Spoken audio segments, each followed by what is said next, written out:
Her true story, from California. My son texted, "You won't be joining us. My wife prefers to keep it only her family."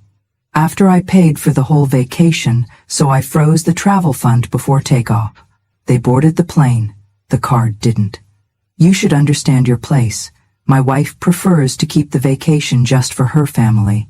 You've already done your part by paying." That was the text my son sent me at exactly 11:02 p.m. 2 nights before the family trip I had been planning, funding, and dreaming about for 3 years. I sat at the kitchen table, my reading glasses perched on the tip of my nose, the soft hum of the refrigerator the only sound in the house. I had just finished placing the last set of travel-sized sunscreen bottles into the zippered bags I had labeled by hand, one for each grandchild. My hands were still sticky with tape from wrapping little souvenir bags with keychains that said "Aloha" and "Grandma loves you." The phone buzzed again. Another message. "Don't take it the wrong way, Mom. It's not personal. It's just simpler this way." I did not reply. I stared at the glowing screen until it went dark. Then I placed it face down on the table. He didn't call. He didn't say thank you. He didn't even bother to lie with kindness. Just a cold, quiet reshuffling of family, where the woman who raised him had become, in his words, not part of her family. I had known things were changing. It wasn't just the way Tanya, my daughter-in-law, corrected me in front of the kids, or the way she rolled her eyes when I told stories from when my husband and I first visited Hawaii on our honeymoon. It wasn't even how she started hosting holidays at her mother's house and forgot to mention it until the day before. No, what told me everything I needed to know was the way she had looked past me. Not through me, but past me, like a waitress at a restaurant that had already dropped off the check. Still, I never thought Nathan would go along with it. He had once written me Mother's Day cards that made me cry. He used to bring me pink tulips every March, even when he moved out of state. When he was a boy, he told his teachers I was his best friend. I kept the picture he drew in 2nd grade, the one where I had a cape and the caption said, "My mom saves the day." Apparently, I was no longer part of that story. I looked at the small duffel bag I had packed for myself. Inside were 2 sundresses I hadn't worn in years, a photo of my late husband I planned to place on the dinner table during our night at the beach, and a small box of matches for the candle I wanted us all to light in his memory. The candle was lavender, his favorite scent. I had imagined us standing on the sand, barefoot, as the sun dipped into the ocean. I imagined my grandson holding my hand, asking, "Did Grandpa love the beach too?" And I would say he loved it enough to bring me here before we could afford it. He loved it more because he shared it with me. But that wouldn't happen now, because I wasn't invited. I had paid for the beachfront villa.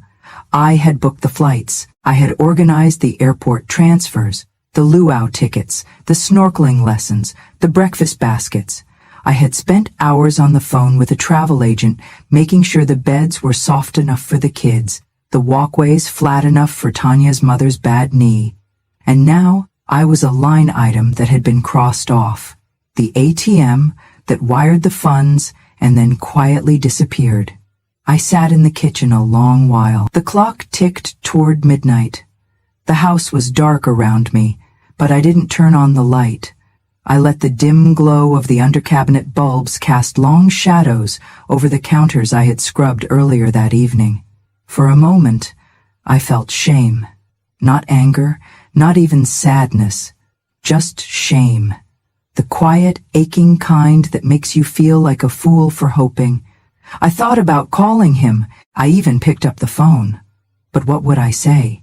That hurts? He knew that. You've changed? Of course he had. Please let me come. I couldn't beg. Not after all I had given. I set the phone back down. Instead, I got up, walked slowly to my desk in the den, and turned on my old laptop. The screen blinked awake, sluggish but familiar. I clicked open the folder labeled Hawaii Travel Fund. There it was, the total I had been building toward since the day I retired, $21,763.84. It had started with $10 bills tucked away in envelopes. Then I began selling old furniture. Then tutoring English online at night. Every dollar had gone into this trip. I had set up a travel fund account, linked the payments for the villa, the airline tickets, the services. I had also set up all the cards to pull from one primary source, mine, because I trusted them, because I thought trust was something I had earned. The cursor blinked. I hovered over the button that said, Freeze Account. A simple click would pause all payments. A phone call to the travel agency would halt everything. I didn't click, not yet.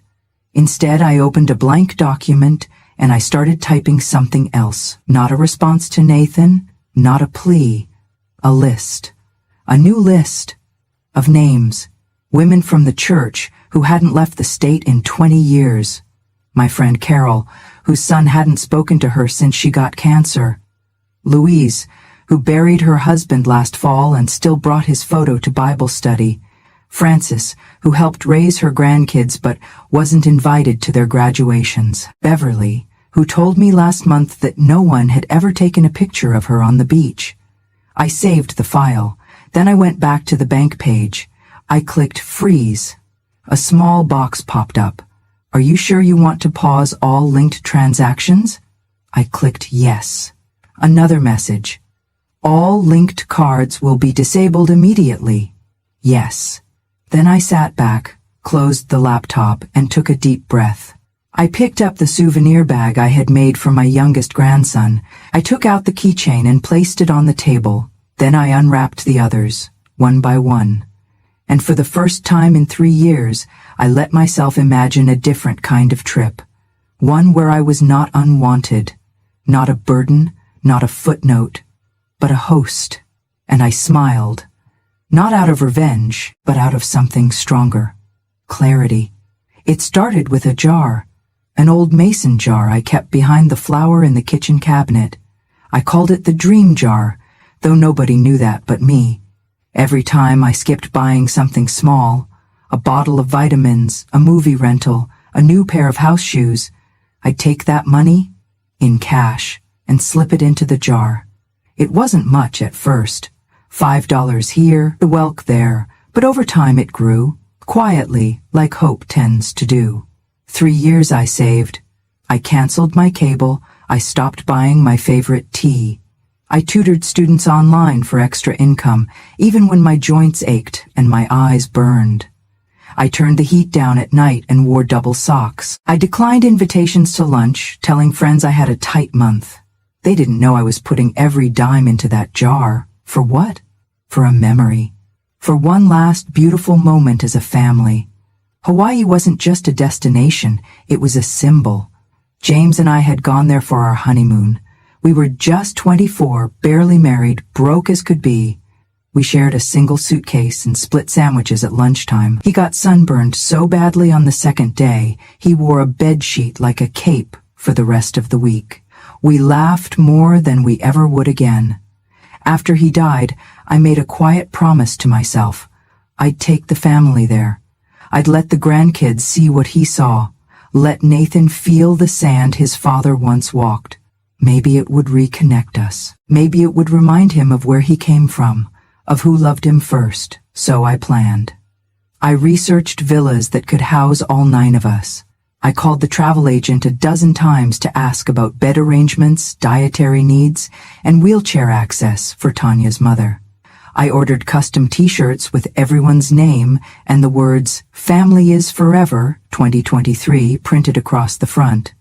I chose a beachfront home with a fire pit. I imagined us sitting around it, lighting candles one by one, each of us saying a word to describe James. I would bring his photo, the one of him laughing with his head thrown back, sun in his hair, and I'd hold it while we all said something good. I imagined silence, then tears, then laughter, but mostly I imagined being seen, being thanked, being held. None of that happened, because somewhere along the way I stopped being part of the picture. I don't mean just the metaphorical one, I mean literally. I noticed it slowly. Fewer group photos.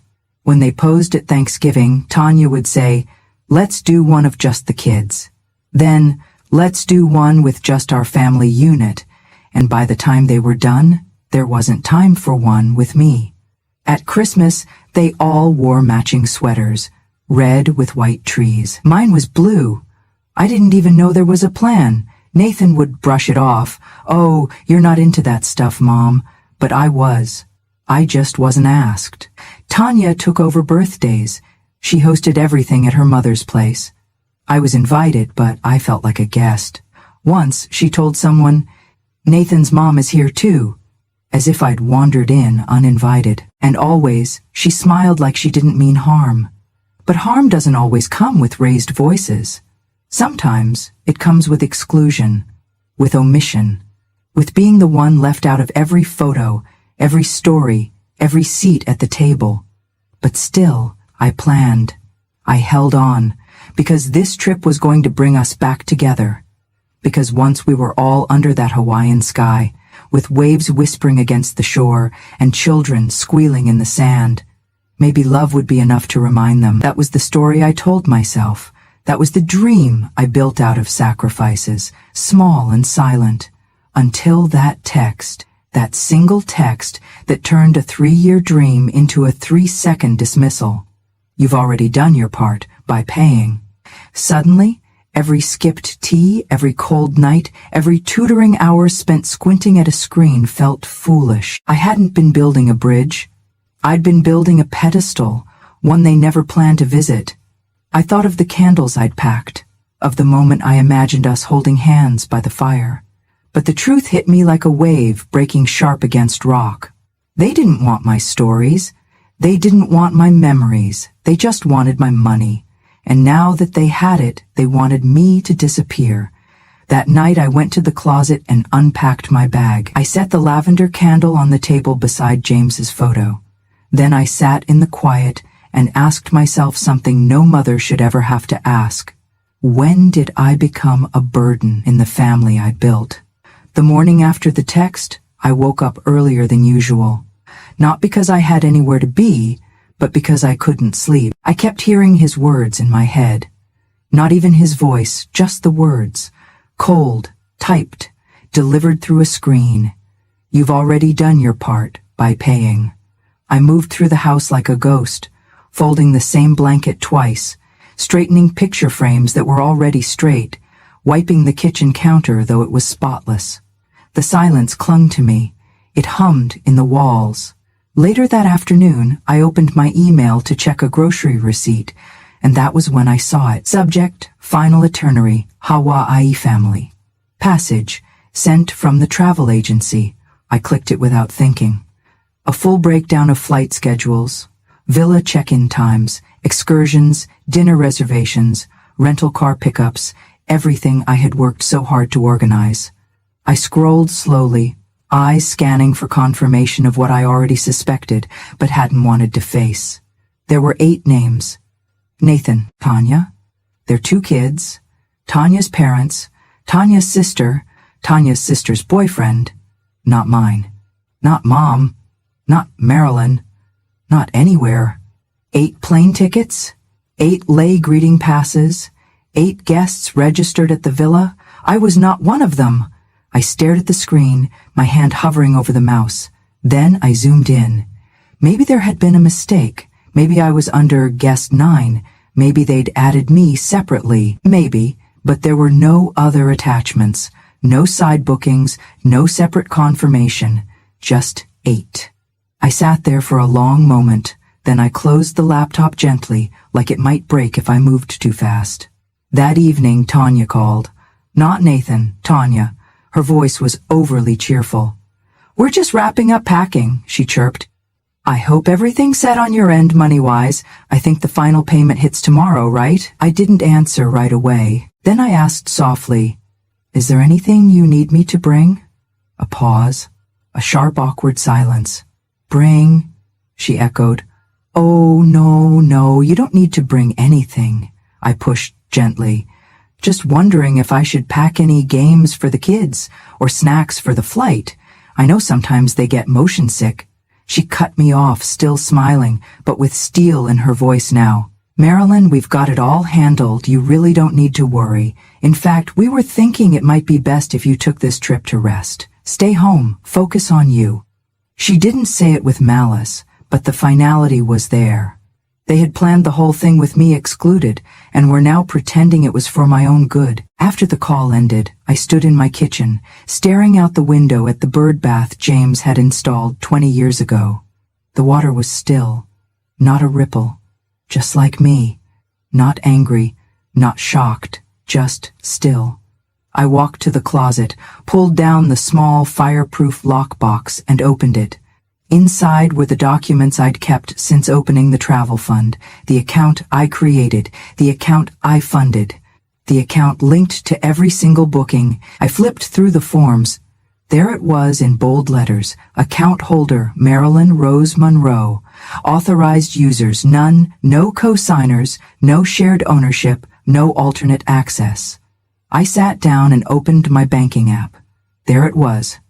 Travel fund, $21,763.84. Status, active, linked cards.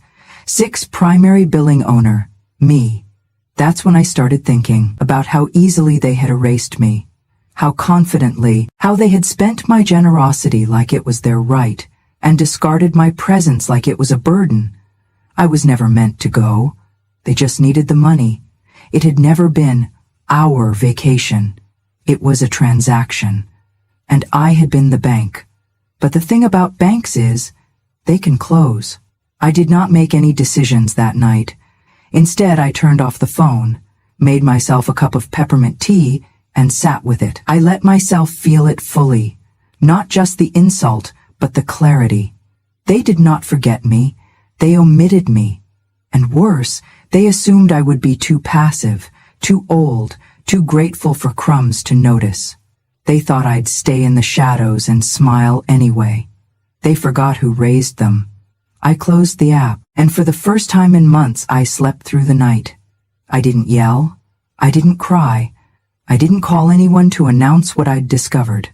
No dramatic phone calls, no explosive accusations. I simply made tea, sat in the chair James used to call the lookout, and stared out the window while my laptop blinked awake beside me. The house was still. No TV, no radio, just the wind tapping against the pane, and the occasional hum of the fridge. And in that silence, something inside me settled, not like calm, but like stone. I was no longer confused. I was no longer waiting for an apology. I was planning. I opened the banking application and scrolled to the travel fund section. My name was still at the top, account owner. I checked the linked cards, 6 in total. 1 for the resort, 1 for the car rental company, 1 for the airline, 3 for incidentals, food, excursions, entertainment, all set to auto-draw from the same source, my fund. I clicked the settings tab.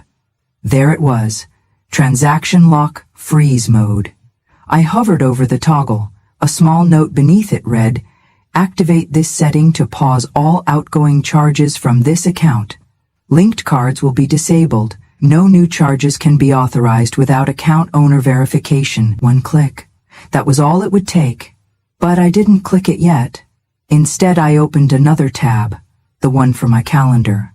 I marked the departure day with a red circle. They were scheduled to leave LAX at 10:45 IEM, local time. If they arrived 2 hours early for check-in, that meant I'd want the freeze to begin at around 8:15 IEM, just as they queued up at the gate, confident everything had been paid for. That would be the moment the cards stopped working. But only if I told them not to. Only if I held the silence long enough. Still, I didn't press the button, not yet, because once you decide to stop playing the role people assign you, the good mother, the generous grandmother, the smiling supporter who never asks for anything back, there's no returning to that mask, and I wanted to be sure. So I gave them one last chance. Just one. I sent a message to Nathan, simple, soft. Me. Let me know if you'd like any help with the kids' bags or snacks before the trip.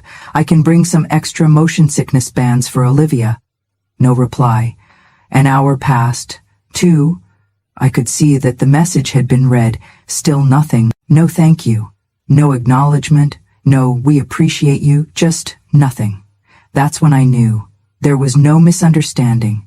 This wasn't about miscommunication or forgetfulness or Tanya's preferences. This was about entitlement. About the quiet cruelty of people who think love is a one-way transaction. I was the vault and they were cashing out. But not anymore. I returned to the banking app. My finger hovered again. Then, without hesitation, I clicked. The icon turned blue. The message updated. Freeze mode activated. All transactions are now paused. Manual authorization required to resume. Done. I stared at the screen for a moment, letting it sink in. There would be no confirmation email sent to them, no alert, no warning. They would find out the way I found out I wasn't invited, in the most silent, undeniable way possible. I leaned back in my chair, took a sip of tea and exhaled. It was not revenge. It was reality. A reality they chose. But that did not mean I had to fund it. Over the next 48 hours, I said nothing. When Tanya posted a photo of matching beach hats on social media, I didn't comment. When Nathan texted the family group chat a final, ready for takeoff message, I didn't respond. And when my youngest granddaughter sent me a voice note saying, "Grandma, we're going to see sea turtles," I saved it, pressed it to my heart and said aloud, "I'm sorry, baby, but someone had to teach your parents the value of presents." Then I returned to my laptop and opened a new spreadsheet. This time, it wasn't for them. It was for me. I made a list titled, "Those Who Deserve to Be Seen." At the top, I wrote, Carol, Beverly, Louise, Frances, Nora, Denise, each one a woman like me, overlooked, underestimated, overused. And beneath each name I began mapping what a vacation could look like, not for reward, but for restoration, not out of pity, but out of power. Because if I was going to be the one holding the checkbook, I would decide who was worth the trip. That night I slept with the window open. The wind whispered, like a secret finally spoken. They had their bags packed. They had their boarding passes printed. They thought the only thing left was the flight. But the flight runs on more than fuel. It runs on trust. And they had none left with me. They left for the airport with matching luggage, straw hats, and that soft, smug air people wear when they think everything has gone exactly according to their plan. Tanya posted a photo on Instagram from the backseat of the Uber, the kids grinning, Nathan making a peace sign, her own caption reading, "Off to paradise, family only," the last part cut like glass. I saw it while sitting at my kitchen table, sipping coffee from a chipped mug I had owned since before Nathan was born. The same mug he once made me breakfast in bed with when he was 9 years old. I did not like what I felt, but I did not look away. I watched their story unfold, frame by frame. At the airport, at check-in, at the gate, luggage stacked, kids jumping. Tanya's mother posed beside the airline sign like it was a red carpet. 8 smiles, no seat for me. Then the message came in. Nathan, hey, getting weird error at check-in. Can you check the travel account real quick? I didn't reply. 5 minutes passed, then another. Nathan, they're saying the card was declined multiple times. You see anything on your end? Still, I said nothing. Then the calls started. At first, 1 every 10 minutes, then every 5, then back-to-back. Voicemails followed. "Mom, it's me. Just give me a quick call, please." "Okay, I'm not sure what's going on, but we can't get the rental confirmed. It's saying funds unavailable. Can you look? Mom, please, the kids are freaking out. Just tell me if something happened to the account." I kept the phone face down. The clock read 8:27 a.m. The flight was scheduled to depart at 10:45 p.m. I pictured them standing at the counter, scanning and re-scanning those plastic cards. Tanya growing more frantic with each beep of denial. Her parents asking questions in low, sharp tones. Nathan sweating, trying to pretend he was still in control. Then came a voicemail with a different tone. A low, urgent whisper. Mom, I don't know what you did, but if this is because of the text, can we please talk? No apology, no admission, just an offer to talk now that their plans had fallen apart, and still I said nothing. The resort called next, not to my phone, but via email. Subject: Booking cancellation request confirmed. Dear Miss Monroe, we have processed the requested cancellation of your villa booking.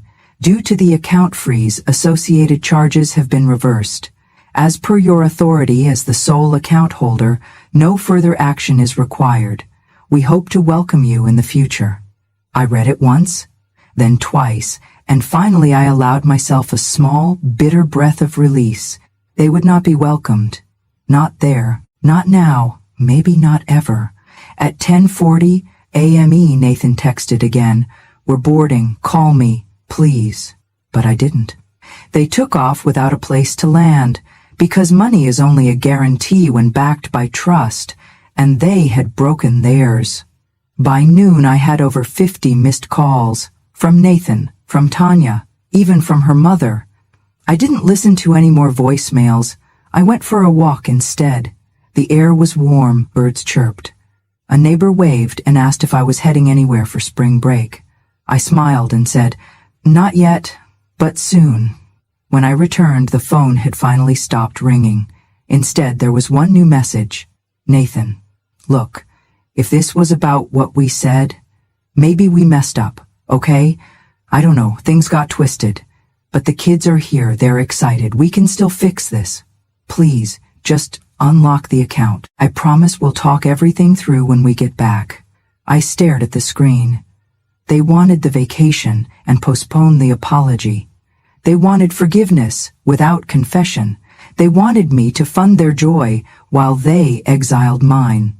So no, I did not unlock the account. I did not answer the message, and I did not explain myself. Because I owed them nothing. Because sometimes silence is the only reply strong enough to be heard. The refund arrived 2 days after their flight. It came in small notifications, one by one. First the resort.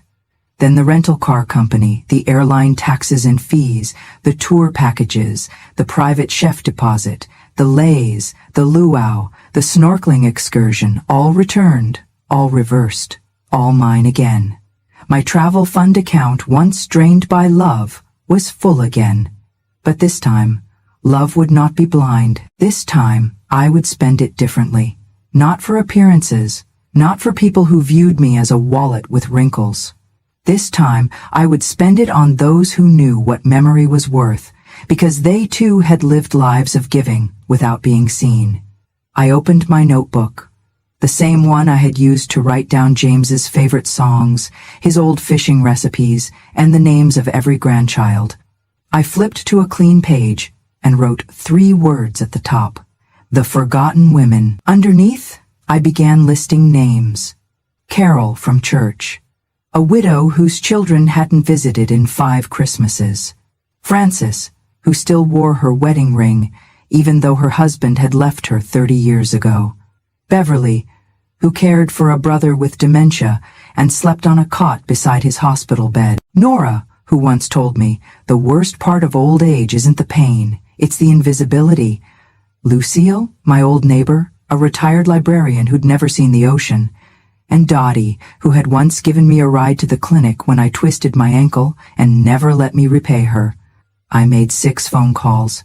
Each conversation was the same. Hesitant hellos, followed by stunned silence, then disbelief. You want to take me where? Hawaii, dear. For 1 week. No catch. But why me? Because someone should.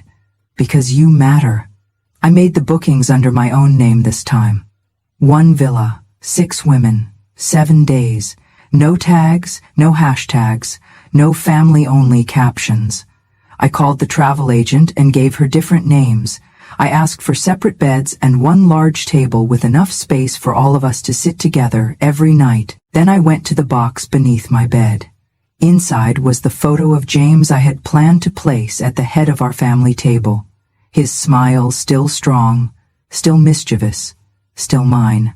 I had the photo enlarged and framed. Not in gold, but in soft walnut, the kind of wood that grows darker and more beautiful with time.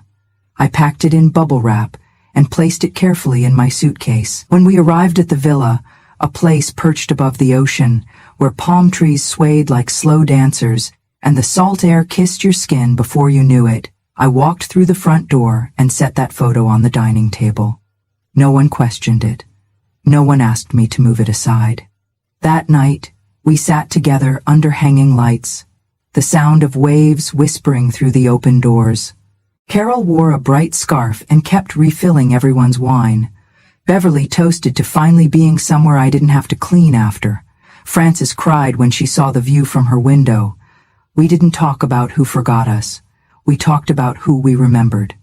We didn't compare scars. We showed each other the strength beneath them. And James, my James, watched it all from the center of the table, his smile never fading. Each night, we lit one candle beside his photo. Each woman said one thing they wished someone had told them when they were 30. I see you. You're allowed to rest. You don't have to earn love. Your story matters. You are not a burden. You are never invisible. On the last night, we walked the shore in silence. The stars were so close, it felt like you could reach up and tuck one into your pocket. The water curled around our ankles. The moon made silver of every wrinkle and curve and scar. I looked around at the women beside me, women who had given without asking, loved without limit, endured without applause. And I realized something. I hadn't just taken them on vacation.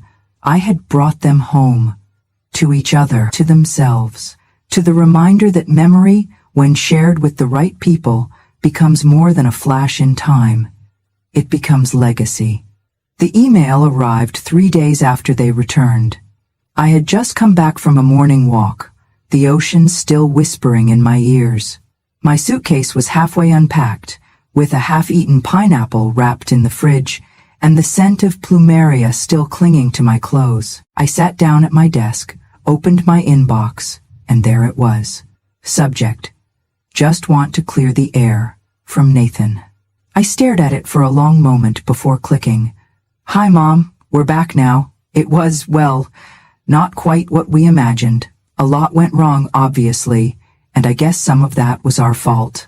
I'm not saying everything was handled perfectly. Maybe things could have been communicated better. Tanya says hi, by the way. She was really stressed and didn't mean to exclude you like that. I think maybe she just wanted the trip to feel a certain way. You know how she gets about structure. Anyway, I've been thinking, maybe we weren't fair. Maybe we messed up. But we're home now and trying to sort through a lot.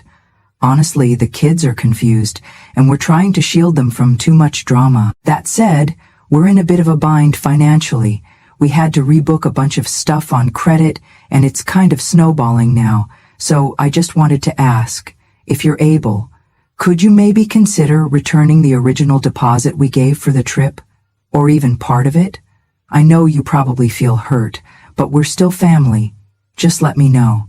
Nathan, I read it once, then again, then a third time. Each time, my eyes found their way back to one sentence. If you're able, could you maybe consider returning the original deposit? I leaned back in my chair, letting the silence sit thick in the room. They wanted the money back. Not just an apology, not healing, not reconciliation. They wanted a refund. I thought about the word deposit, as if they had invested something, as if they had contributed to a collective vision. But they hadn't deposited anything but assumption. Assumption that I would pay, that I would remain silent, that I would feel grateful to be included, even on the outskirts. I clicked the Sent Items folder and found the original transaction. Every payment had come from my name, my account, my sacrifice. There had been no shared fund, no co-signed contribution, just me. They were asking me to give them my money to cover the cost of their choices. It would have almost been funny if it weren't so familiar. Because that's what mothers do, right? Pay the bill and swallow the insult. Hold the pain and hand over the blessing. get erased from the photo but still by the frame.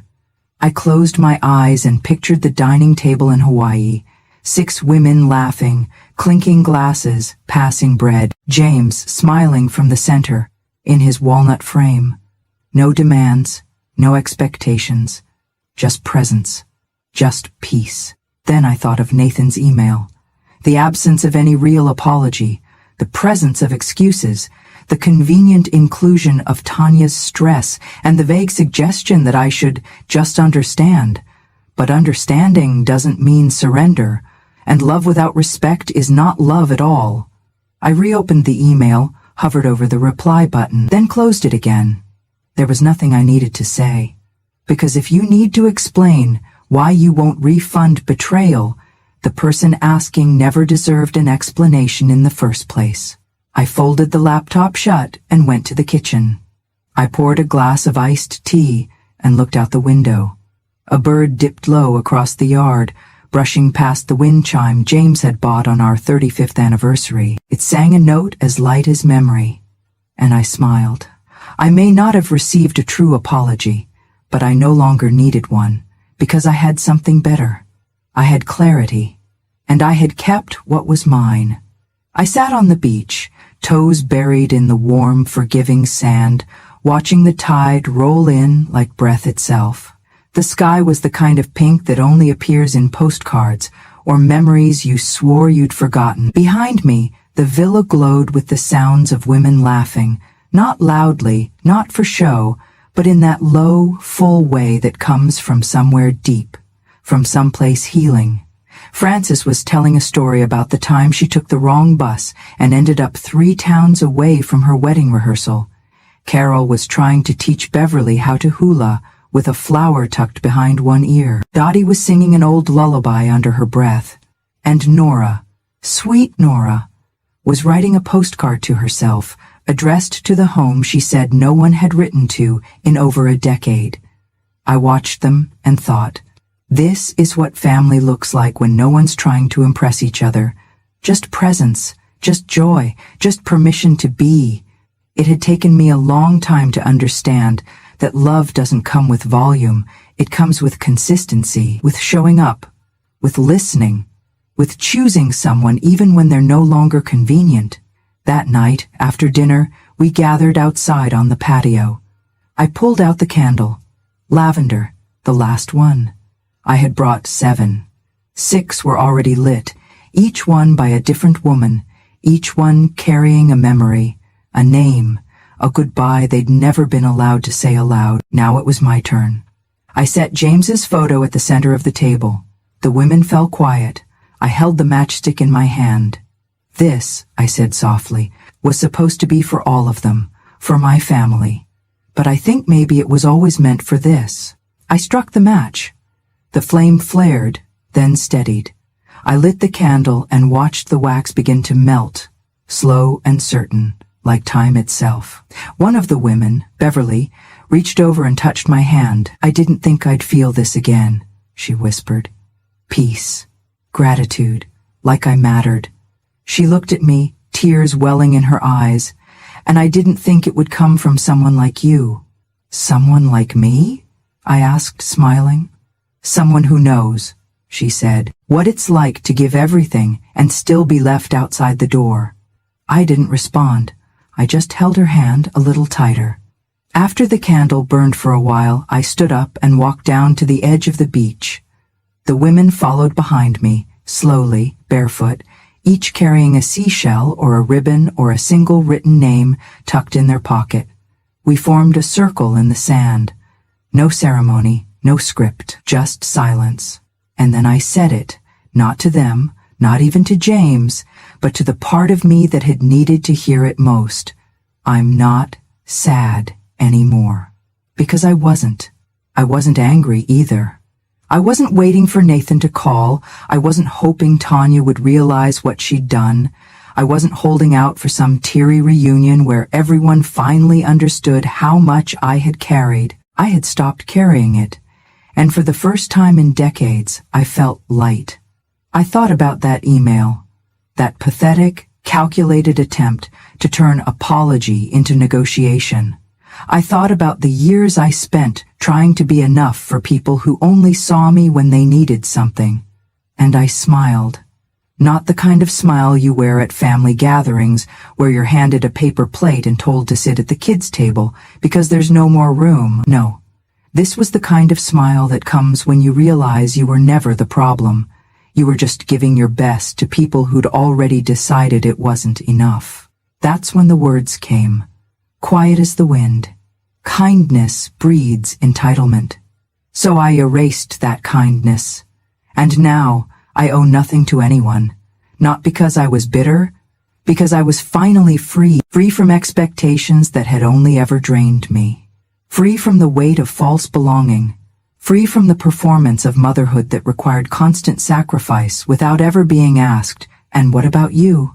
I stood at the shoreline and let the waves come to me. They wrapped around my ankles and pulled at the sand like they were saying, "Let it go." So I did.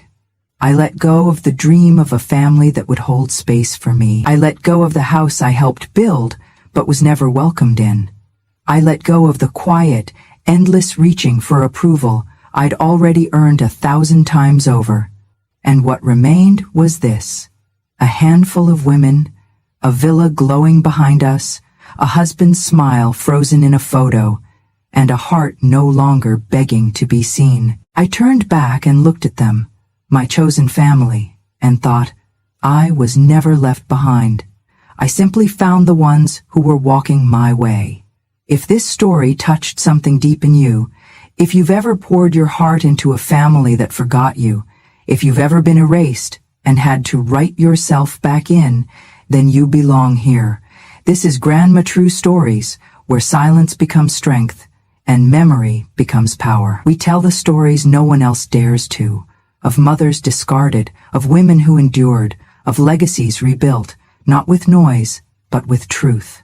So if you believe kindness isn't weakness, but wisdom that waits, if you believe that being forgotten isn't the end of your story, but the start of a better one, subscribe to Grandma True Stories today, because when a grandma speaks, the world finally listens.